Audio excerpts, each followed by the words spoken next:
మొన్నటిదాకా కూడా మోడీ గారు అంటే కాస్త గౌరవం ఉండేది.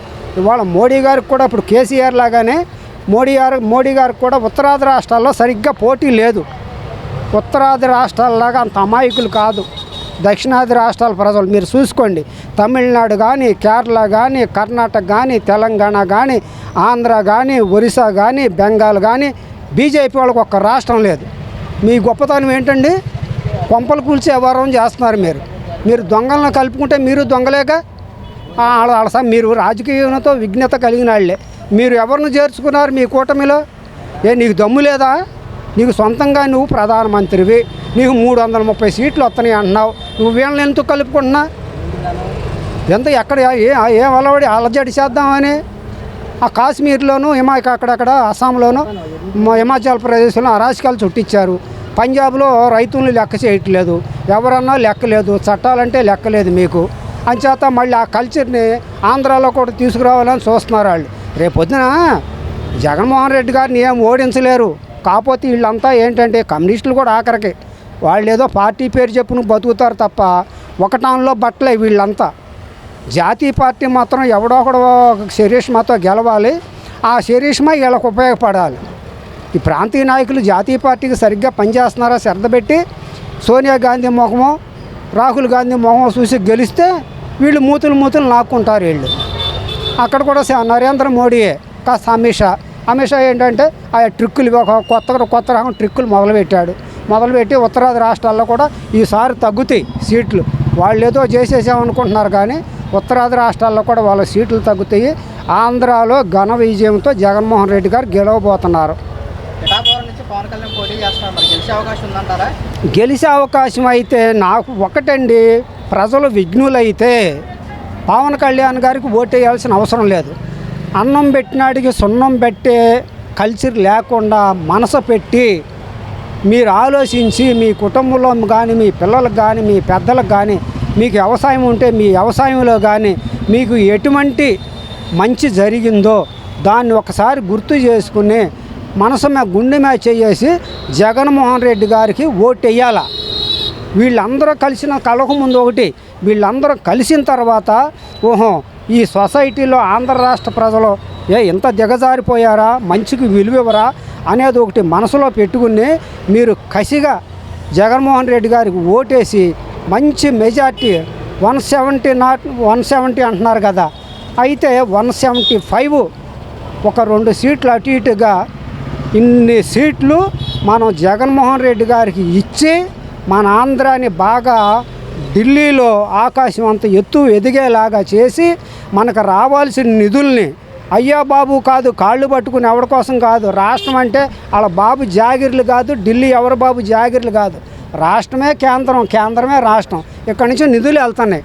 డబల్ జిఎస్టీ అని చెప్పి బోల్డ్ వసూలు చేసుకుంటున్నారు. వాళ్ళు కావాల్సిన గుత్తేదారులకి ఓకే కోట్లు పెరిగిపోతుంది సంవత్సరానికి. సామాన్యుడు ఇలాగే ఉంటున్నాడు. నిత్యావసర వసూలు రేట్లు పెరిగినాయి. నిత్యావసర రేట్లు మీ ఇష్టానుసారంగా పెంచుకుంటే రాజ్యాంగాన్ని స్ఫూర్తిగా తీసుకోవాలండి. ఏ ప్రధానమంత్రి అయినా ఎవరికైనా ఏ నాయకుడికైనా ఇష్టానుసారంగా నిర్ణయాలు తీసుకుని పరిపాలన చేసే హక్కు లేదు. మనకు రాజ్యాంగం ఉంది, రాజ్యాంగానికి లోబడే పరిపాలన చెయ్యాల. నేనేదో అంటే కుదరదు అక్కడ. అందుకని పంజాబ్లో రైతులు సమస్యలు చెబుతున్నారు. మరి కొన్ని రాష్ట్రాల్లో ఉన్నాయి సమస్యలు. అంచేత అవన్నిటినీ పరిశీలించి మంచిదో చెడేదో ఇప్పుడు జగన్మోహన్ రెడ్డి గారు ఉన్నారు. ఏ కుటుంబంలో సమస్య అంటే ఎవరు చెప్పుకుంటారు? నాయకుడు చెప్పుకుంటారు. తండ్రి పాత్ర నాయకుడు. మరి బాబు మా పరిస్థితి ఎట్లా ఉందంటే వెంటనే స్పందించి అన్నిటినీ చదువుని కానీ, ఆరోగ్యం కానీ, నీటి వనరులు కానీ, మరి కనీస వేతనాల్లో కానీ, తలసరి ఆదాయంలో కానీ వాళ్ళ చదువు చూడండి. ఆంధ్ర వాళ్ళు ఇటువంటి చదువు ఎప్పుడైనా చదివారా? 70 సంవత్సరాల్లో ఇంగ్లీష్ మీడియం, మీరు ఇంగ్లీష్ మీడియం వద్దన్నారు. ప్రైవేట్ వాళ్ళు కూడా చెప్పొద్దని చెప్పండి. మీకు తెలుగు మీద అంత గౌరవం ఉండి అంత స్వచ్ఛమైన పండితులైతే మీకు ప్రైవేటు స్కూల్లో బ్యాన్ చేయండి. మీరు ప్రైవేట్ స్కూల్లో ఇంగ్లీష్ మీడియం తీసేయండి. ఎందుకు కోర్టులో వేస్తారు? మొత్తం ప్రైవేట్ సెక్టార్లో కూడా తీసేస్తే గవర్నమెంట్ స్కూల్లో కూడా తీసేస్తారు. అంటే గవర్నమెంట్ స్కూల్లో చదివే వాళ్ళకి ఇంగ్లీష్ అవసరంలా. వాళ్ళు పనిమాలిన వాళ్ళు ఎదగకూడదు, వాళ్ళు బట్టలు కట్టుకోకూడదు, తిండి తినకూడదు. మీరు మాత్రం శుభ్రంగా చదువుకొని అమెరికా వెళ్ళి అమెరికా కూడా ఏమి కాదు, మనది రూపాయి, మనది 80 రూపాయలు, అక్కడ ₹1, మనం 80 రూపాయలు 90 రూపాయలు పెట్టి అక్కడ పెడితే ఆడు రూపాయి ఇస్తున్నాడు, ఆడి దాసోహం చేస్తున్నారు. మన రూపాయి అమెరికా రూపాయి ఒకటే విధంగా చలామణి అయ్యే విధంగా పోరాడండి వాళ్ళకి దమ్ముంటే. మీరు మాత్రం అమెరికా వెళ్ళి కట్టలు తెచ్చుకుంటున్నారు, వీళ్ళు మాత్రం అడుగు తినాలి ఇక్కడ. ఏం న్యాయం అది? ఏం పద్ధతి? మీ దగ్గర న్యాయం నువ్వు సరిగ్గా ఉండి ఎదటివాడికి చెప్పు. కింద గురివింద కిందలాగా మీరు చేసే అన్నీ బాగుంటాయి. మీరు చక్కగా బుద్ధిమంతులు, పద్ధతి కలవాళ్ళు, గొప్పవాళ్ళు. ఇక్కడ జగన్మోహన్ రెడ్డి గారు మాత్రం ఓకే పంచేస్తున్నాడు. ఎక్కడ పంచుతున్నాడు? ఉన్నోడు ఉన్నట్టు, లేనోడు లేనట్టు పొన్ను కడుతున్నాడు. నీకులాగా కోట్లు ఇవ్వట్లేదుగా. ఏదో నెలకు 3,000 పెన్షను, ఆసరా అక్క చెల్లెళ్ళకి బతుకు తెరువు లేక, కూలీనాలు లేక, పనులు లేక, కుటుంబాన్ని గడుపుకోవటానికి ఆసరా అది చేయూత అని చెప్పి మీరు మా పరిశ్రమలు పెడుతున్నారు, భారీ పరిశ్రమలు. మీరు వేల కోట్లు తీసుకున్నారు. ఎవడు బాబు కూడా సొమ్ము? వేల కోట్లు కట్టాలండి పారిశ్రామికవేత్తలు. పేర్లు ఎందుకులే, చాలామంది ఉన్నారు. వాళ్ళు బయటికి తీయమానండి, డేటా బయటికి తీయమానండి. బ్యాంకుల్లో ఎంతమందికి అప్పులు ఉన్నాయో ఆ బ్యాంకులో డబ్బు ఎవరిది? అక్కడ ఏమైనా పుడద్దా? ఇవాళ చిన్నగా కొనుక్కునే, కష్టపడి బ్యాంకులో వేసుకునేది, నిత్యావసర వస్తువులు కొనుక్కునేది మొత్తం బ్యాంకులోకి వెళ్ళిపోతుంది. ఆ బ్యాంకులో డబ్బు అంతా వాళ్ళు లోన్లు తీసేసుకుంటున్నారు. సంవత్సరాల తరబడి కట్టట్లా. అసలు నువ్వు ఎట్టా చలామణి అవుతున్నావు పెద్ద మనిషిగా? ఆయన చాలామంది పేర్లు ఎందుకు? బోల్డ్ మంది కట్టాలి బ్యాంకులకు లోన్లు.